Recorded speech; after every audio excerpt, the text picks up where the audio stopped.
Good evening, Professor and classmates. Today I'm going to be talking a little bit about the 7 essential considerations for assessing young learners. Children perceive and process their surroundings in different ways.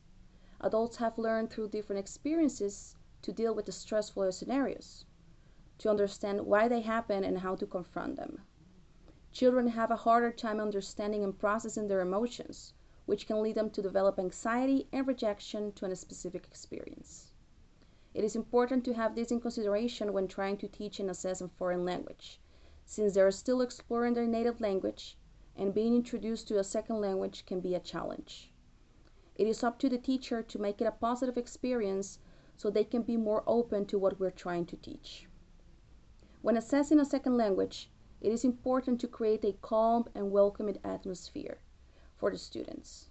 They don't necessarily need to know they're being assessed.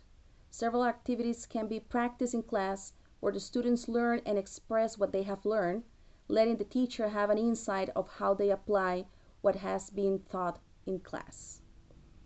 Most children like to stand out during class in order to impress and get some sort of approval from their peers and teacher. Rewarding the students with some sort of public appraisal, applauses, shoutouts, or a physical prize like candies or stickers can lead to more motivated students and better performances in language tests.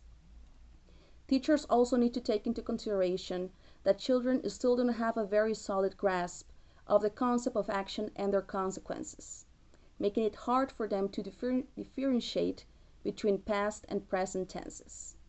It is necessary to introduce sequencing activities and games into the learning process to support their understanding of different tenses. That way we can avoid confusion between the students.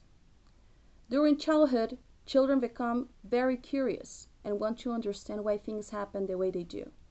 Because of this, it is very important to explain to students during an activity or an assessment what are we trying to achieve and why it is important to get said achievement done.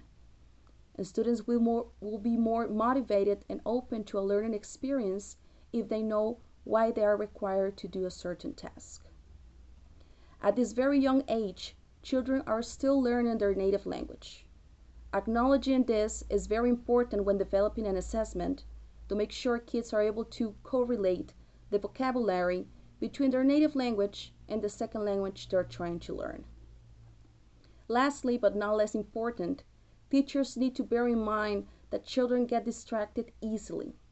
Students may lose interest in what the teacher is trying to explain if the activities and the assessments are performed for extended periods of time. Teachers must be able to keep the children engaged and participate on the activities.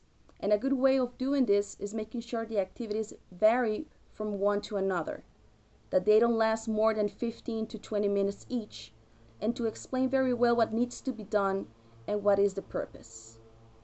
Young students have an amazing capability to absorb and share new information in many different ways. That's why it is our duty to assess our students in the best way possible and make sure their learning journey becomes a fun and enriching experience for their present and future development. Thank you very much.